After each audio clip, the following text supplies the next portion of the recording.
The views expressed on the Nova Society are those of the panelists and guests and do not necessarily reflect the views or opinions of the Phoenix Research Institute or any institution which any panel member is associated. Welcome back to the Nova Society, the space where dialogue deepens understanding and civic responsibility comes to life. I'm Dr. Mark Bound, joined by our regular panel, Dr. Scott Gershwer and Dr. Brooklyn Ann Weldon. Together, we'll unpack the stories that matter most, exploring the headlines, the history, and the big ideas shaping today's conversations. Let's dive in and hear what the panel has for us today.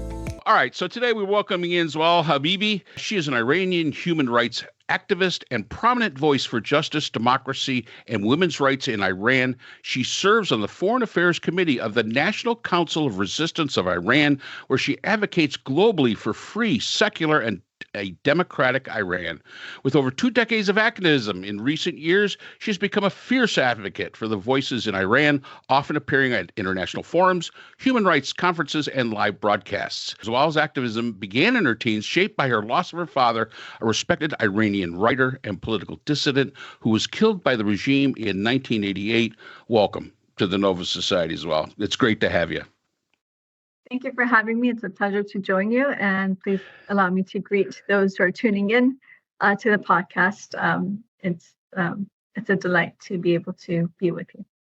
So, I mean, for us today, what we really, we were actually talking about before you came on, what we were going to talk to you about. So explain to us exactly what's going on with your organization, because I've got your website pulled up and I see you've got a lot of things going on. So how's it going with this, the Iranian freedom? How are you making out?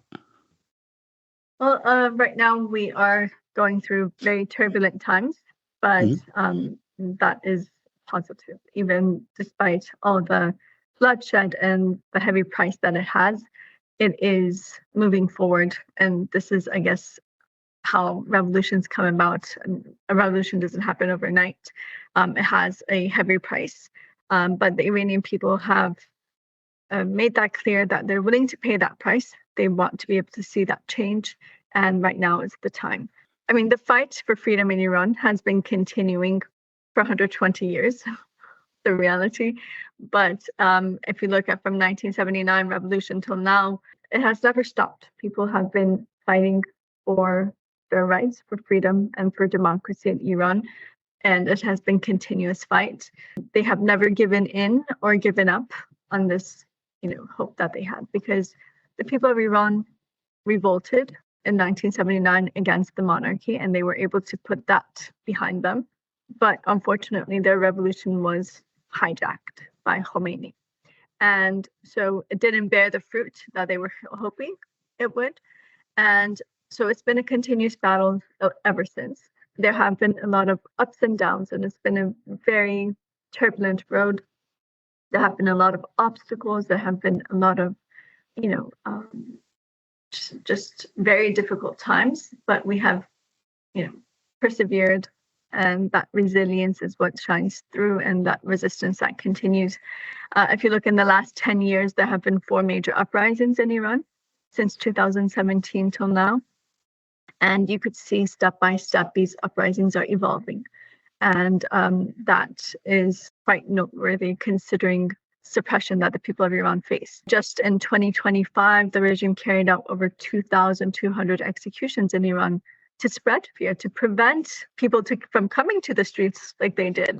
So, but the people of Iran have learned their lessons, because they've seen this cycle be repeated by the regime, and they understand that when the regime turns to such violence, it's not out of strength, it's out of its weakness. It's trying to keep itself afloat at whatever the price. On December 28th, the world witnessed that merchants, the bazaar, which is like, if you want to compare it for people to understand better in the US, it's kind of like the Wall Street of Iran.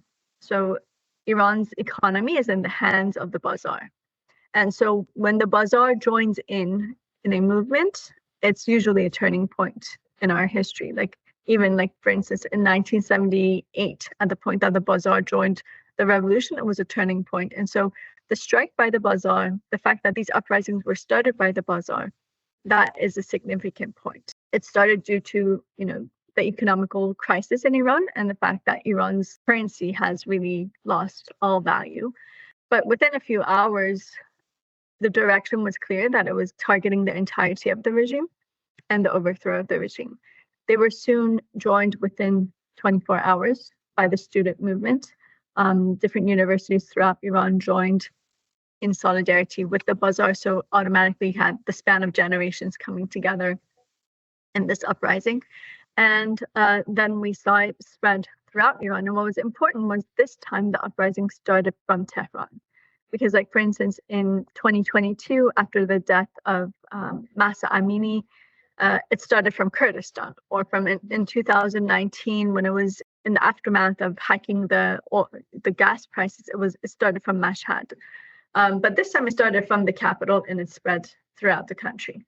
And very soon, within days, all 31 provinces of Iran were involved in the uprising. People said this time, one of the things that they said you saw on the street, they said you could see hope in people's eyes. Also a culture of defiance and resistance. And I'll get into that why this time was different from previous times and what was that changing factor. But one of the things that people said was, you could see that people were on the offensive. They were disarming the suppressive forces. They were organizing on the ground. You could see like that element of organizational, structure in the streets, on the ground, among the protesters.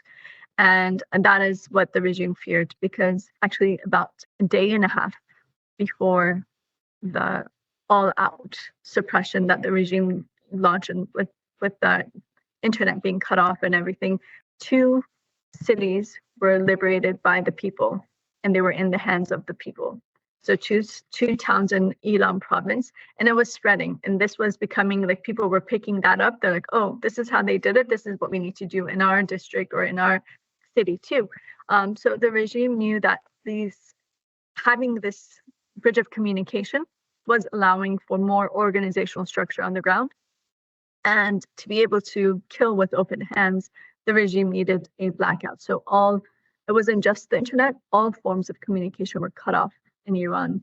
The phone lines were cut off for about 4 or 5 days, and then they were connected partially. Like, for instance, you could make calls within your own city, but you couldn't call outside of the city. And then some places, some phone lines were connected and they could make calls to outside the country, but they couldn't have incoming calls. So it was just like trickle communication methods. And then the internet blackout lasted for 19 days. After the 19 days, we started seeing, those images of the body bags and, the thousands who had been killed. Unfortunately, thousands upon thousands were killed in the uprisings in Iran in January 2026. Over 50,000 people have been detained and their lives are in limbo right now as we speak. But what's important is that the message coming from inside of Iran is we are continuing, we're not giving up.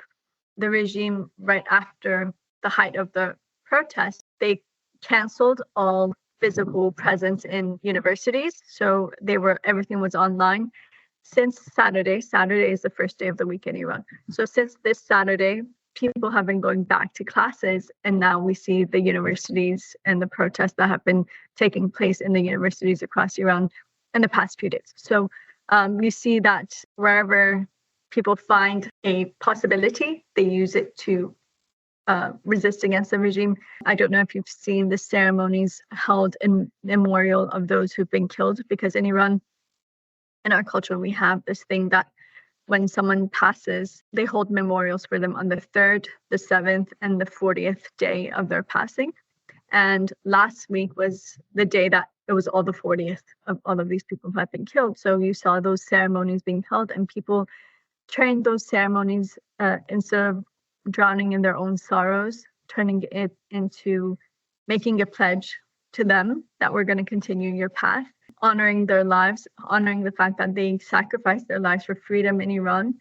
And that turned into clashes with the regime. People have been arrested in many of the events. The regime was there. They said, if one person gives a chance, we're going to deal with everyone here. So they created a lot of limitations, but still we saw that defiance. among the people of Iran.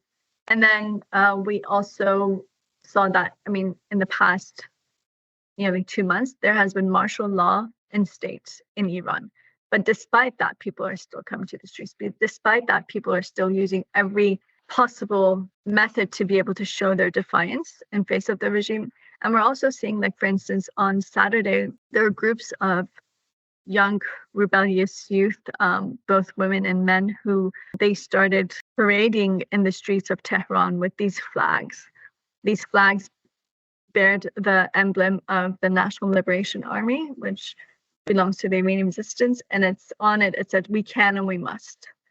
Their message was like, "We are going to continue. We're not going to give in." And that was at the highest level of martial law, and they still did that. And so everyone, when they saw it, one group was about, I counted, there were like 10 people, and the other was like 20 people in broad daylight with, these motorcycles going together and, doing that in Tehran. That, they signed their death sentence by doing that, but they still did it because that's how you break fear in a society that the regime is trying to say, "I show no mercy. I killed kids. I killed, elderly parents. I killed anyone in the streets, and I published it. I gathered all the bodies in one place and told you, come and identify your loved ones," having to go through each and single one to try to find your child. That's how I spread fear in society, to make sure that, you could just put yourself in the place of those parents who were trying to look for their children. And they had to open these body bags one by one to see if it's their loved one. And what kind of trauma does that create for a society? Because this time, it was in the 1980s. There's social media. It's being publicized. It's being shown. Everyone is seeing these scenes. Everyone, they feel like a piece of their hearts being torn out every time they see these scenes, and how, like, these parents are dealing with this pain. But the regime had that experience from the 1980s. Back then, it used to publish the names of the people who had been executed the night before. And I know prisoners, people who were teenagers at the time, who were imprisoned as political prisoners for, like, passing out a pamphlet or whatnot. And they said every night we would count the coup de grace bullets, and it would be like 200, 300, 400 people every night in just one prison, and every prison. And with that, Khomeini was able to create that, reign of terror.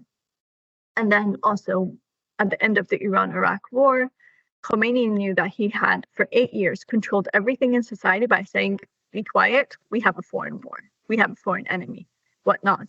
And once the war was over, people were just fed up with this situation. And he knew that, and he was ready for that. There's going to be a revolt. There's going to be an outcry. So what did he do? He carried out the 1988 massacre, where in 5-6 weeks, they had over 30,000 political prisoners executed. At that time, Iran's population was half of what it is now. So you could just imagine the impact that it had. Every family had either lost someone or they knew someone who had been killed. And after that, you saw complete, practically, silence inside of Iran until the summer of 1999, when the student uprising happened. And that was like our generation coming into the scene, the generation that didn't have memories from the 1980s because they were just, young children at that time. And that is how the regime has been able to keep itself afloat throughout these years. And so one thing that's interesting is the regime had been predicting that something like this is bound to happen. They just didn't know that when. But they knew that this was going to happen. And so they were prepared. They had plans in place from before. And if you look at their media in the last year, they have been talking about this, that considering that Iran is currently a powder keg waiting for that spark to just blow up. So it's a time bomb. What are we going to do with it? And there was an article that came out in July, I believe, and it caught our attention, and it caught the attention of many in the international community, that it said, to be able to take control of the situation, we need the repetition of the 1988 massacre. And so since then, our movement has been trying to bring that to the attention of the international community that, look, this is what they have in play. And in the past month, you also see they're like, yes, we were able to curb with that killing, but we need Khavarans in every province. Khavaran is the mass grave of the 1988 massacre in Tehran. It's symbolic for people of Iran.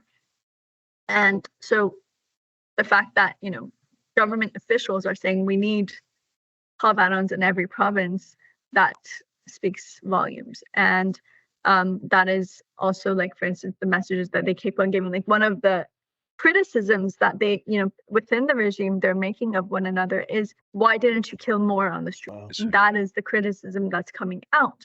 So you have to understand, this is how this regime is able to keep its power. That's why the 2,200 executions in 2025.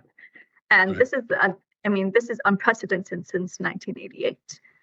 This number of executions, but that's what they needed to be able to spread fear in society. And that's why we see, like, in the last year, for 2 years now, prisoners in Iran have been going on strike every Tuesday to raise awareness in regards to the mass executions happening in Iran. And it's called Tuesdays Against Execution. And it started from one prison cell, and it has spread to 50 prisons across Iran. And they give a statement every week, and smuggling it out, it's very difficult, but they're organizing and they're doing that. And they are, even in prison and in shackles, they're still leading the way for the people of Iran. They're setting that example for the people of Iran that, look, if we are in shackles and we're standing so defiant in face of the regime, you can do it too. And that is the message of resistance. And I think we see that culture of resistance now.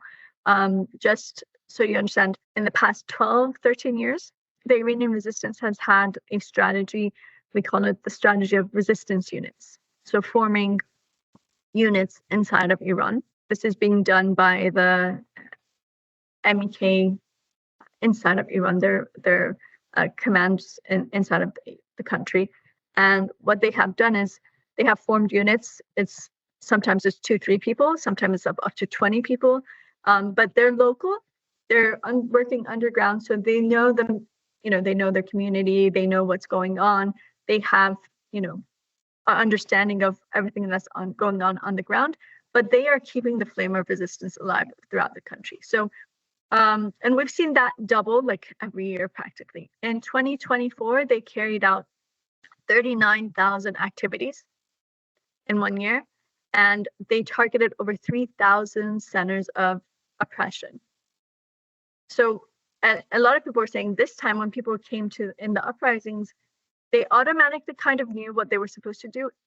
That was the effect of this continuous activity that they've been seeing day in, day out throughout the country. So they're like, oh, when this happens, you're supposed to defend yourself. Oh, when this happens, use fire, use whatever methods that you can to create, like, a blockade in front of the regime. Do this, do that, organize. Don't be, left alone. Help others, whatever. So these are the messages that they've been seeing throughout society. And it's, you might not connect the dots immediately, but in those circumstances, it just all becomes like a clear picture of, oh, this is what we're supposed to do. This is how we're supposed to move. And that is why we see that, like, in the last year, the regime has sentenced at least 20 people to execution on charges of being members of resistance units. And there are actually thousands of people who are in prison right now on that charge. But yeah, that is the current situation in Europe. Current situation. Scott, you got something? Well, I have a lot of questions. Don't we all? We don't have great insights into what goes on inside, because there's a huge gap in the technology that would allow people in Tehran and other places in Iran to tell us what's happening there. And the technology gap between the regime and the protesters seems to be larger than probably ever. They have surveillance AI, they have drones, they have all kinds of face tools. Recognition technologies, yeah.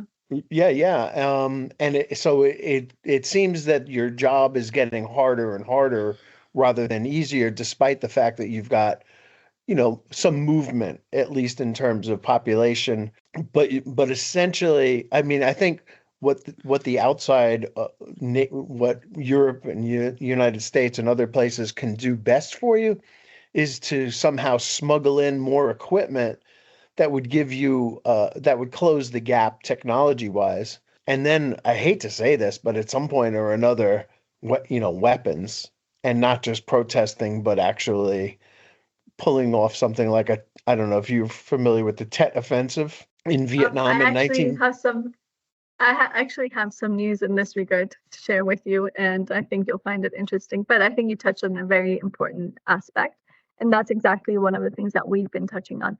I think that the international, like the Iranian people, because of our history and everything that we've experienced, we don't want foreign intervention in Iran.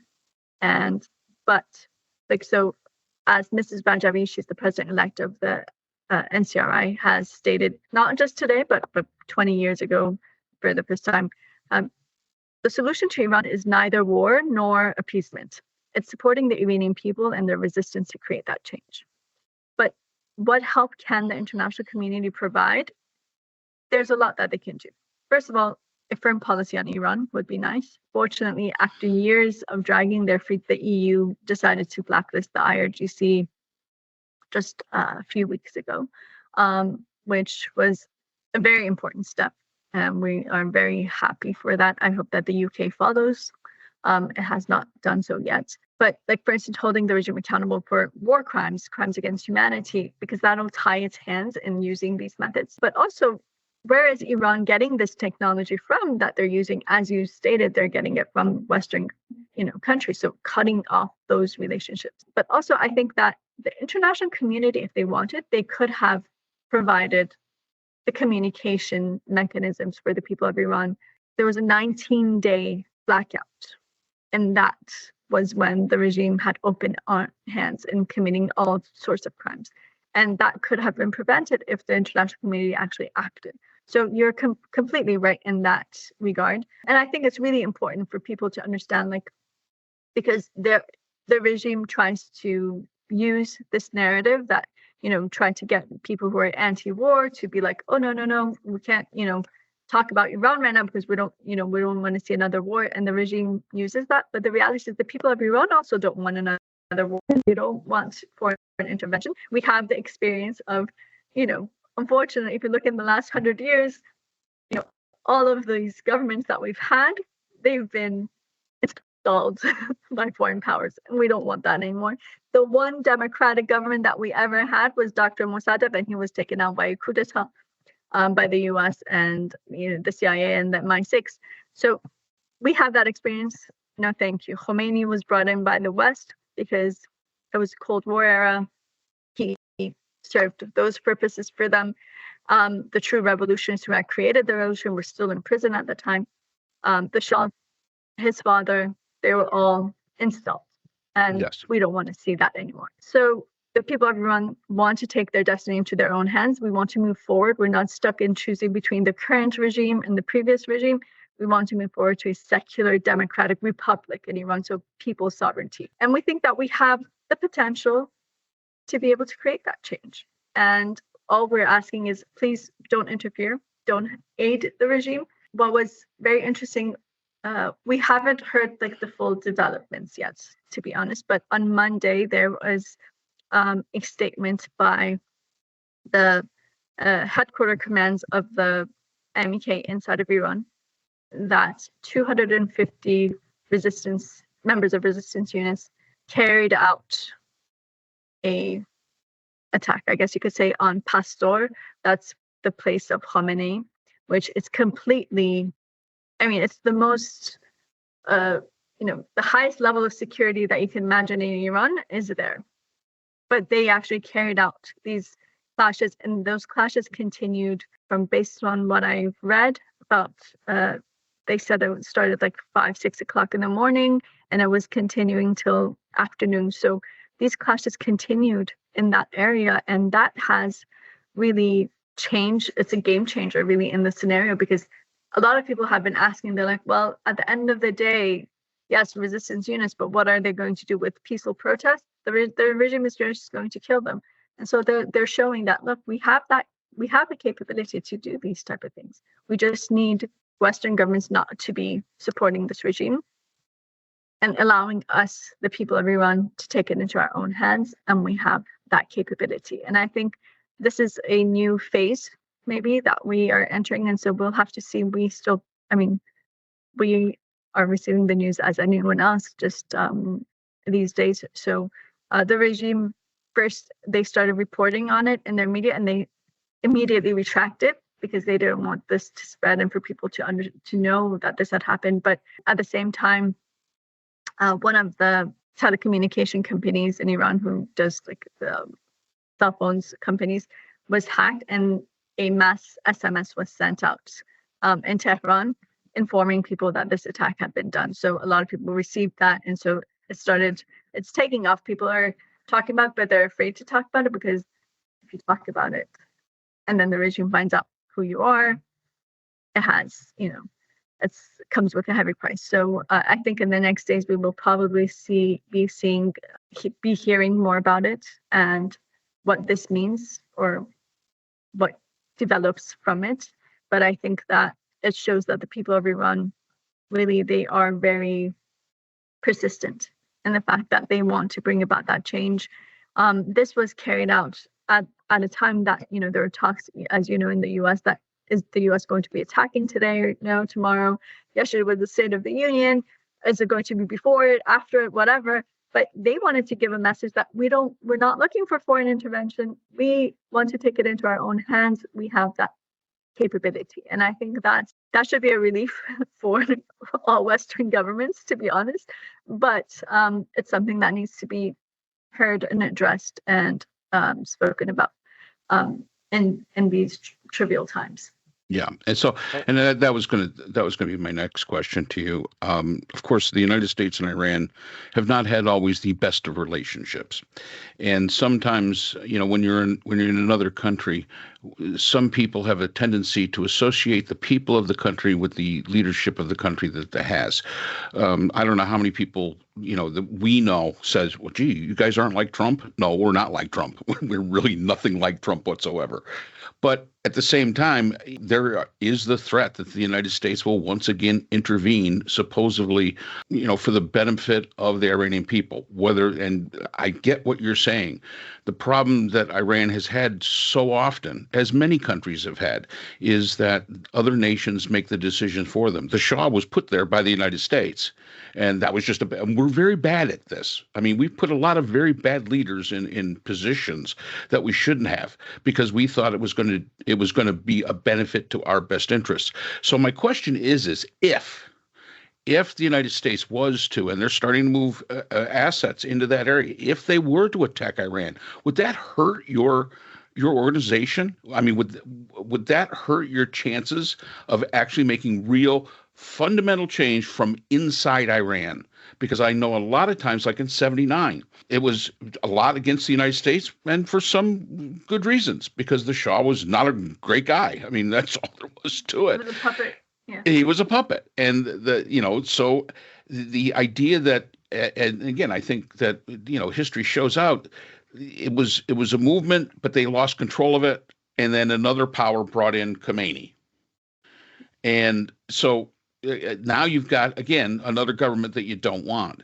So if the United States was to enact its threatening of attack, what does that mean for your organization? What does that mean for the people of Iran? Does that allow them then to focus less on the regime that they're trying to change and more on the United States for having intervened? To be honest, I think when this scenario comes on, I mean, they always say it's on the table, right? But we need to, I guess, dissect it a bit and understand it, even from a military perspective completely. How likely is that? And what level would that be? Because, for instance, a scenario like Venezuela is not going to work in Iran. Because, okay, even if you remove Khomeini, that system, that apparatus is still intact So the same way that when Khomeini died, Khamenei came into place. I mean, that was a major shift within the regime. I mean, you can't compare Khomeini with Khamenei even to this day. I mean, but they're just going to place someone else there. So that system is still intact. So you're not really, reaching anything that way. If you want to have like a full force regime change, I mean, like troops on the ground, whatever, the terrain of Iran is very different from the countries in the Middle East that, we've dealt with. I mean, Iran is 3 times the size of Iraq with 4 times the population. Tehran is located kind of like, even though it is in the north, but it's like middle north. So no matter what direction you want to come in from, there's desert, there's mountains, there's forest, there's, these different terrains that, what are you going to do? I mean, what are you just going to heliboard people in there? It's not practical. It's not doable. Right. It's not realistic. It's just rhetoric, right? Mm-hmm. And the regime knows it. The West knows it. Everyone knows that there's going to be a war. There are those who are trying to trump this up because they have interest in it. Some of them are governments in the region, and some are those who have, like, for instance, those who support the return of the son of the Shah, monarchy. I mean, the people of Iran revolted for a reason. You don't recycle dictatorships. But those who want to promote him because he doesn't have any kind of structure or organization or anything like that, he relies on foreign intervention and for him to be placed there. So they're the ones who are, saying Iranians want foreign intervention, Iranians want the US to do something. No, they don't.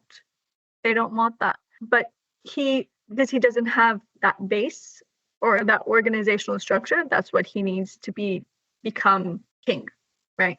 So, and then because he also is trying to play like every possible card. So he doesn't say, like, he's like, people have asked me to be the leader. I am a father figure. I will be a just transitional guy. Let's just talk about, why discuss what kind of government it'll be? Let's just discuss that afterwards. Where have we heard that before? Didn't Khomeini do the same thing? I mean, at least Khomeini had that much understanding and logic to be diplomatic about it from beforehand. Like, for instance, he would just say, like, once I go to Iran, I don't want to place in power. I'm going to go to Ulm and I'm going to continue my study. But he said he actually spoke with other opposition groups. He said, I have no issues with them, whatever. Your supporters and yourself, you're constantly bullying people, and like, it's become at an extent that this is an issue that's raised at the Munich Security Council conference, that, look, your team is literally, like, Iranians are calling it like the new fascism. This is what they're doing to people. They're attacking people on the street for not saying long live the king. And right now, even we had reports yesterday, there was a live, actually, a reporter who's currently living in Canada. He was doing a live, and he had students from the universities across Iran who were calling in to his live program. And they were explaining, they're like, he asked about, there are, in some universities, we're seeing chants of, in support of the Shah, which doesn't go, because these same universities are the ones who've always been like progressive and more left lenient, and their slogans even last month were down with the oppressor, be it the Shah or the Mullah. So what's happening? And one of them actually said, look, they have created these organizations that they work with the security apparatus at the university, and they tell you, either you come and you chant long live the king. If you don't, we're going to report you to the security of the university and you're going to be arrested. And they've actually started arresting people, and with intimidation, they're trying to get people to come and, chant in support of the Shah.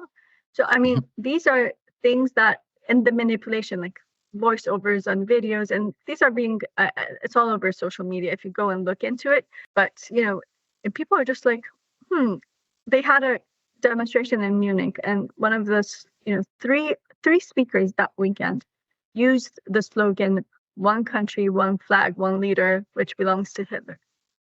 And to do so in Munich has a historical reference there. I mean, you can't not see that. You can't unsee that. And this is something that Iranians are very concerned about. Like the fact that right now in different countries, there have been police are looking into it because they are going to, like, for instance, inside of Iranian businesses, and they're like, either you put up a picture of the Reza Pahlavi and the flag of that has like the crown on top of it, or we're going to make your life hell. And so right now in Austria and England and the UK, in Germany, there are actually court cases right now following these things through.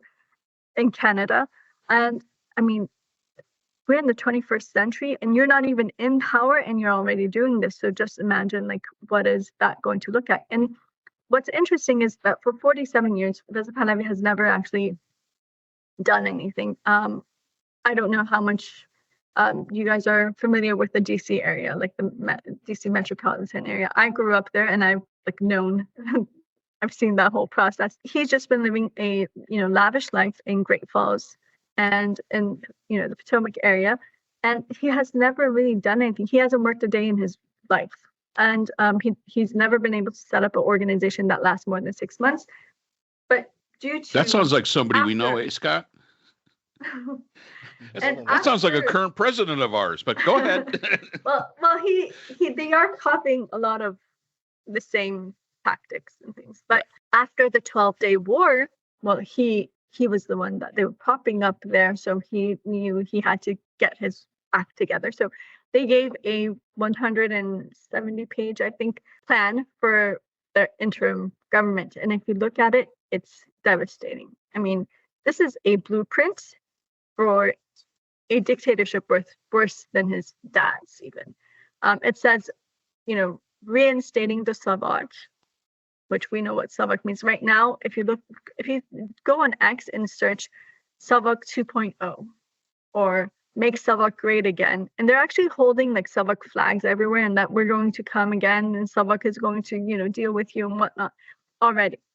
And so he has that, and he says revival of so the IRGC is going to turn, just the name is going to change. It's going to become the Eternal Guards, which was the suppressive forces that the Shah used to use. And right now, that's one of the things that he boasts. He says, I have a QR code, and over 50,000 members of the suppressive forces have made allegiance to me. And so they're going to be the force that's going to guarantee this peaceful transition period. And then there's going to be martial law for, 18 months in 20 major cities in Iran. And then all of the, like, for instance, the judiciary, the executive branch, all of it is going to be people that he approves. And they will be responding back to him. So, I mean, that's like a complete, his dad actually had like a prime minister, at least, to have some things go through him and not everything be directed towards himself. But he doesn't even have that. So, that is a roadmap to be scared of, and to understand like what this actually means. And the fact that he keeps on playing this card, yes, one place he says, heir to the peacock throne, and one place he says, well, I personally, prefer a democratic system or a republic, but let's let the people decide that at one point in time or whatever. Where do you stand at the end of the day? And also, like, I don't know if you've seen, he did some interviews like last year or 2 years ago with Patrick Bet-David, and he said, my life has been in the US for the last 40 years. So it's like, it would be making a sacrifice to actually go to Iran. And I'm not sure if we should be doing that. So people started calling him the Zoom king, because that's how he plans on, running the country. And the fact that he reiterated this many times, that I'm not willing to sacrifice my own freedoms for the people of Iran. And how is it that you expect people to sacrifice their lives for you to come into power, but then you're not willing to do that? So that's not a leader. And that's, for Iranians, this is clear, but what scares a lot of Iranians is the fact that this is what's being fed in the media and the West, and it's being propped up. And the fact is that, well, there are governments behind it who are doing this, and he has like this funding that they're able to do this. That's not the reality of Iran or the Iranian people, and especially the Gen Z of Iran. They are I mean, you have to understand, Iran has the greatest brain drain in the world. And so our greatest asset is our own people, both inside of Iran and abroad, but they are very bright and, intellectuals. And they're just like, look, we want to move. It's the 21st century. The time and era of hereditary government is over. And, we have women who are leading this movement and these protests and these, the movement inside of Iran. How are we going to go back to such a patriarchal, system and then Reza Pahlavi, he says that, well, I'm very feminist. I have 3 daughters. That doesn't make you a feminist. Even if you believed in equality, you have an older sister. Why isn't she the heir to the peacock throne if you believe in equality, not even feminist? But that's another story and another point. But the reality is that, the people of Iran are very progressive and they're moving forward and they have these messages and these demands. And unfortunately, these don't just they don't match. They don't, it's not, and this is also something that's pushing a lot of people away. Because like, for instance, one of the issues, if you look at the protests in Iran, usually the different ethnicities in Iran are the most active in the demonstrations. This time it wasn't that way. Why? They were very hesitant because they started seeing these messaging and the manipulation that, people support the return of monarchy. And they're like, no way. We were massacred under the previous regime and the current regime. And of course, when we enter the uprisings, the regime is always more brutal in our areas. And right now, even if you look in January, the most killings was in like the Kurdistan area of Iran still. And they're like, we're not going to pay the price for this revolution and for another dictator to be installed that's going to suppress the ethnicities again. So this is really becoming a divisional force instead of like a uniting force. And that's the only reason we're addressing, because we don't think, like, as a movement, we don't think that there's an issue of like rivalry or anything like that, because it doesn't have any basis and it's nothing to worry about when you look at it that way. But it is an obstacle in the path of the revolution, because it is, creating this distrust and, hesitation among people, and it's creating more, division, and the regime feeds on that. And it's actually adding to that fuel. And so that's what makes the issue very complex for Iranians and, and for, I think, a lot of people who are just, watching it. And when you don't have that understanding, you're just like, where is this going? Like, what's going on here? So when things become complex, people just distance themselves automatically. And that is to the benefit of the regime. Well, I'll tell you something else that's to the benefit of the regime. Our president right now is not exactly a student of history. And the idea that he's bringing up this son of the former Shah as a possibility even is a little bit, not understanding what happened in Iraq, not understanding what happened in Afghanistan, when you bring in these puppets who really don't have the support of the people behind them. The revolution fails, and Trump ended up giving Afghanistan back to the Taliban. His transactional nature is such that if this regime even promised to not try to get a nuclear arm, that he would allow them to do whatever they wanted to do, declaring a victory for himself, that he's resolved yet another conflict in the world, and leaving your movement, behind completely, and the people there. We're already seeing oil exports are rising right now. Ships are being loaded with barrels of oil in amounts that haven't been done for quite some time, because even though we have all this military presence around the country there, the promise of a deal is such that we're giving leeway to the regime to begin selling oil again, and to have the funding that they need to move away from any kind of reforms at all. So I'm going to ask this question of you. You've said that you don't want outside intervention. And I understand totally that you wouldn't want the U.S. to intervene, right? I completely agree. But is there any outside force that you think, whether it's the EU or China or the Gulf Arab states or somebody who would be acceptable to tip this regime to a point where it falls? I think that's where the firm policy comes in. We're not asking them to do anything. What we're asking for them is to actually stop supporting the regime. Because directly or indirectly, they're doing this. And this is something that we've become very good at. And I think that the regime sees it. They know it too, but reading between the lines.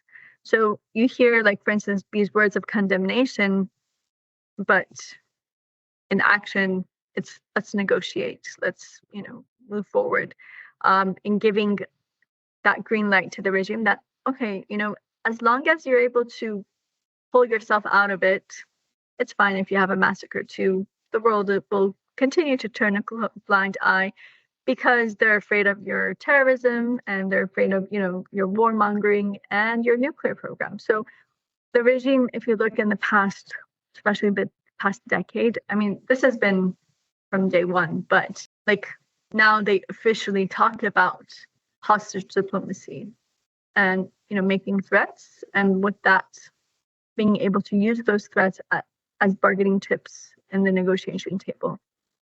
And the price has been always paid by the people of Iran and specifically the Iranian resistance.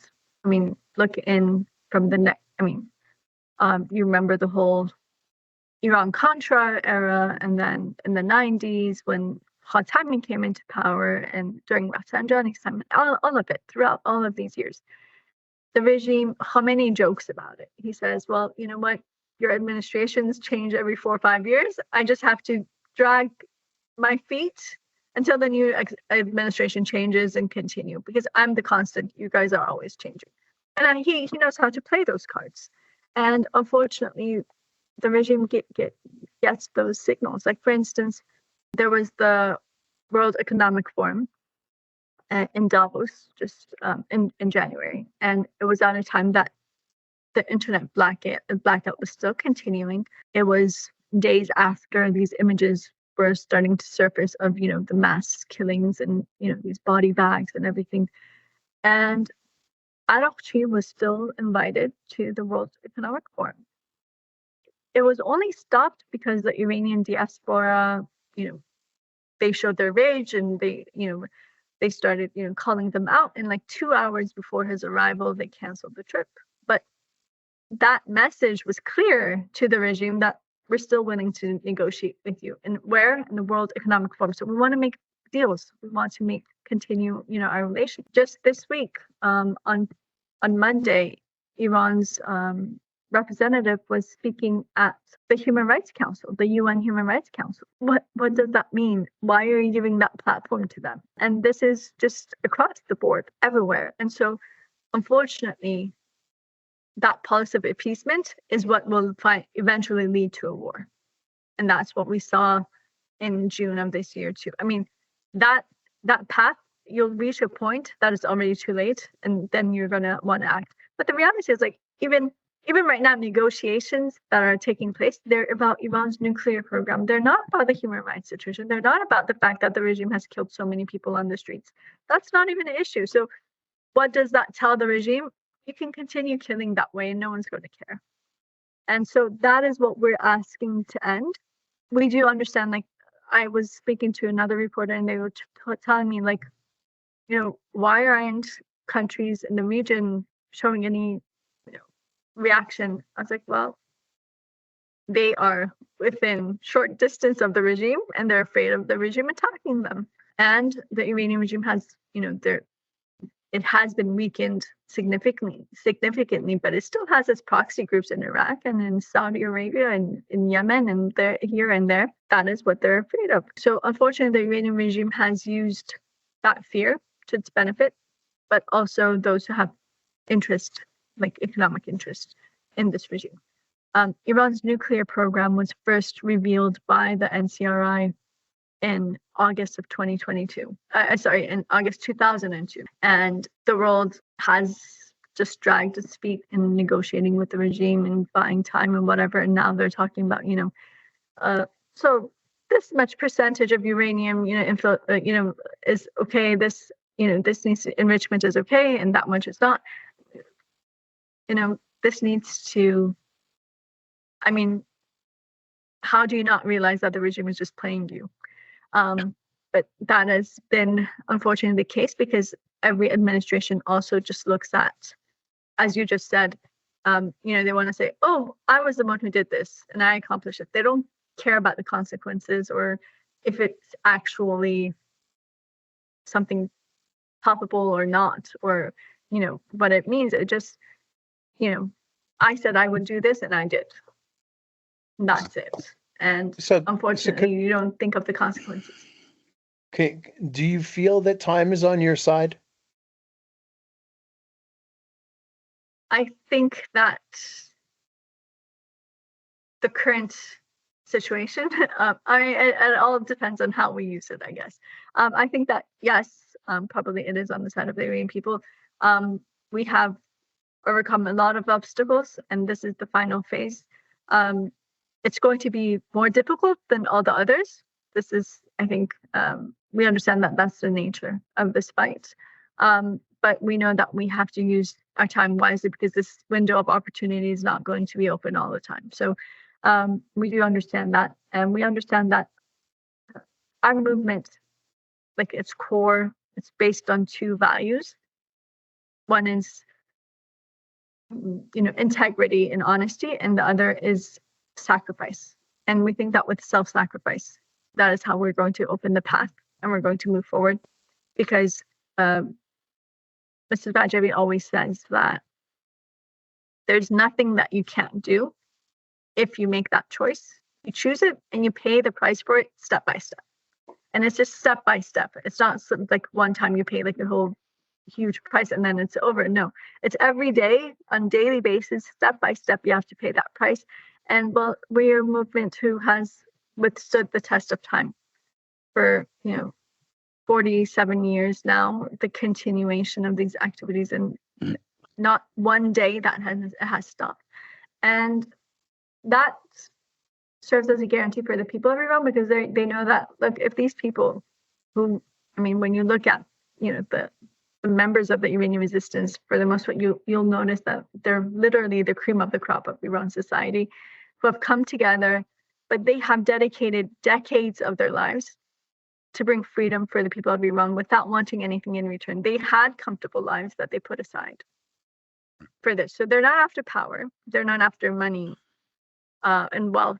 Their only issue is for people of Iran to be free. And that is what gives people of Iran that reassurance that, we're on the right path. This time around, no one's going to be able to hijack our revolution. And that, I think, is what gives, I don't know if you've seen the videos or the last messages from a lot of these people who've been killed. And they keep on saying, like, we know the price of going to the streets. Like, one of them, he's actually on the phone with his mom, and his mom's like, where are you? And he's like, I'm out in the protest. And she's like, Bajao, please come home. And he said, no, Mom, from today, you don't have a son anymore, but we're going to continue. And he says this like so proudly. And he understood the risks that he was taking when he went to the streets. But he is rest assured that there are guarantees that people of Iran will see that freedom finally. Because we've learned that no one's going to hand us freedom in a silver platter. We have to pay that price ourselves. We have a saying in Farsi, no one's going to scratch your back except your own finger. And 120,000 people have dedicated their life, who have sacrificed their lives for freedom of Iran. And thousands of people have dedicated their entire adult lives to the overthrow of this regime. That's why we can, be sure that we will prevail. When I see, like, for instance, it's just one example, like, but my dad, he had, a very bright future ahead of him in DC, but he decided to put that aside and dedicate his, time and efforts to revealing Iran, the regime's crimes against humanity, and that, and so the regime needed to have him eliminated because they couldn't bear it anymore. But my dad understood that, what he was getting himself into. And I think since then, I mean, when I joined the resistance, I came with open eyes. I already knew that these are the sacrifices that have, the prices that have been paid. I never thought that I would outlive the age that my father was when he died. My dad was 36 when he had been killed. But, it's been 26 years that I've been a member of this resistance. And I think that it's the best decision that I made in my life. Because, at the end of the day, what remains is what we each do for humanity and mankind. I mean, I think that this is the way that I could be most effective for history. And I'm proud of having taken that path that might be less followed a lot of times because it's not the norm. But I understand that that is what's necessary to be able to bring about that change. And I think that's what the regime fears the most. The fact that they see that the people of Iran are willing to make that sacrifice and pay that price, and that is power that they can't be able to stop. Well, I completely understand. You're not wanting intervention from anybody from the outside because everybody always says, well, it's for the Iranian people. But when it comes down to it, we're always looking out for our own best interests. If it benefits the Iranian people, okay, fine. If not, oh, well, that is what it is. But one of the reasons that we were so excited to have you on was because a lot of what we hear about what's going on in Iran comes from a perspective of the government in Iran and what we're being told over here. And it's these kind of conversations where somebody that's there on the ground, that is involved, that is going to tell the rest of the world and the people that listen to this podcast exactly what you guys are about. And we've begun to find that you're not very different than we are. And I think that's really an important thing because people get to have occasionally, a bias or a preconceived, conception of what the Iranian people are. And the fact is that it's not true. It is, you've got to be able to separate the regime from the people. And yeah, it is probably about time for the Iranian people to have the government that they want, that helps them prosper and become like active, important citizens of the world society, which is, I think, what you really want to be. You just want to be like like a lot of other countries. We just want to just live in peace, mind our own business, have a good life that we know we can have without the oppression and without any kind of interference from outside. And I think that's an important thing for these conversations to bring out. Because again, we hear from the politicians and we hear this, and then it's spun, and you got to hear it from people. So really, last question, real quick: freedom of a free Iran. What do you see that as? I see a secular democratic republic where people, no matter from what from all walks of life, are treated as equals. They are guaranteed their basic rights, and a prosperous Iran, which is kind of outlined in the 10-point plan set forth by Mr. Rajavi. So there will, a country where all the ethnicities of Iran can, live side by side without fearing discrimination and, dealing with that, where gender equality will be in place because the women of Iran have been suppressed systematically for too long. And, a non-nuclear Iran, Iran in peace with the region and the world, a stabilizing force in the world, not a destabilizing force that it currently is. And I think that we will see Iran flourish really fast because really we have such a rich culture and history. We have such, great assets. Our people are the greatest asset that we have, but also we're a rich country in natural resources, and we can have such a positive effect, I think, on the world in its entirety, because Iran has always played a very important geopolitical role. So just imagine, instead of the source of Islamic fundamentalism, for it to be a source of a true democracy. And I yearn to see that day, and I'm sure that we will, because we didn't have time to address this, but my greatest inspiration in my life. I think I've had great role models, and that has really helped in this path. But my greatest role model has been Mrs. Rajab, and she is so full of hope and ambition, but also she's so giving and caring. And I think that is something that everyone grasps the minute that they see her and they come across to her.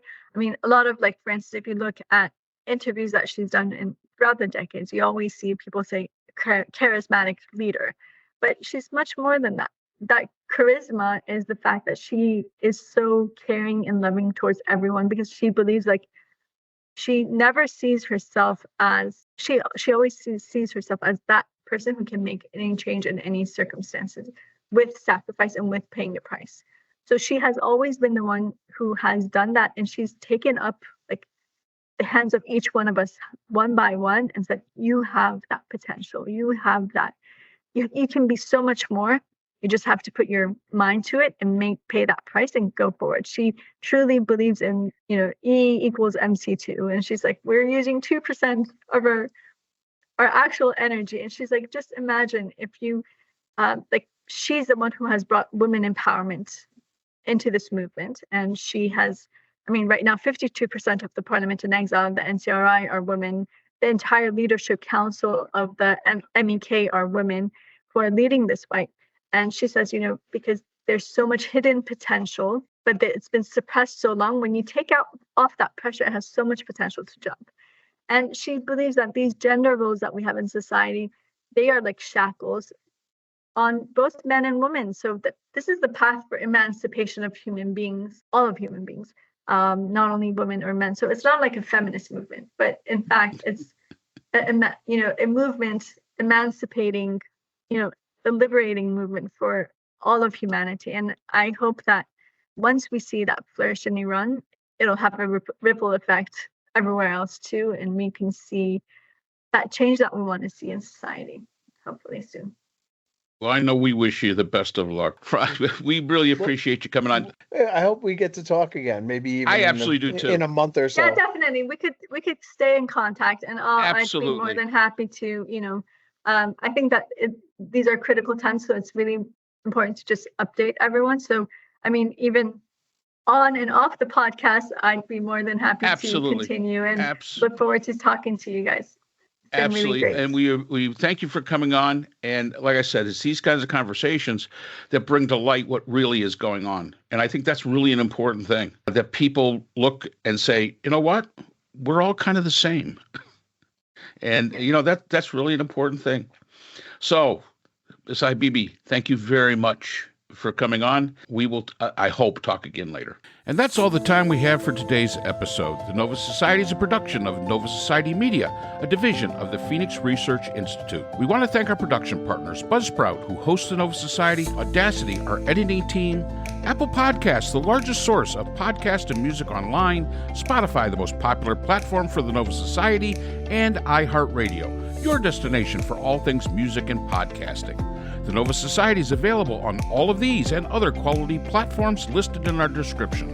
And most importantly, we want to thank you, our listeners. Without your support, the Nova Society could not be possible. If you haven't already, please consider subscribing on the platform of your choice. It's easy, it's free, and helps our channel grow. For questions or comments, you can reach us at nova.society.podcast@gmail.com. So on behalf of Dr. Brooklyn Ann Weldon, Dr. Scott Gershworth, and all of our production partners here at the Nova Society, I'm Dr. Mark Bound. Remember, the true power of society is knowledge. Thank you for listening, and we hope to see you again next time. We'd like to thank our sponsor for this episode, the Journal of Interdisciplinary Conflict Sciences, the JICS. This open access journal, double peer-reviewed, provides a platform for emerging scholars to publish their work and engage in meaningful dialogue across disciplines. The JICS is currently accepting article submissions on an ongoing basis and is published through the NovaWorks Scholarly Repository at Nova Southeastern University. You'll find a link to the journal in our episode description.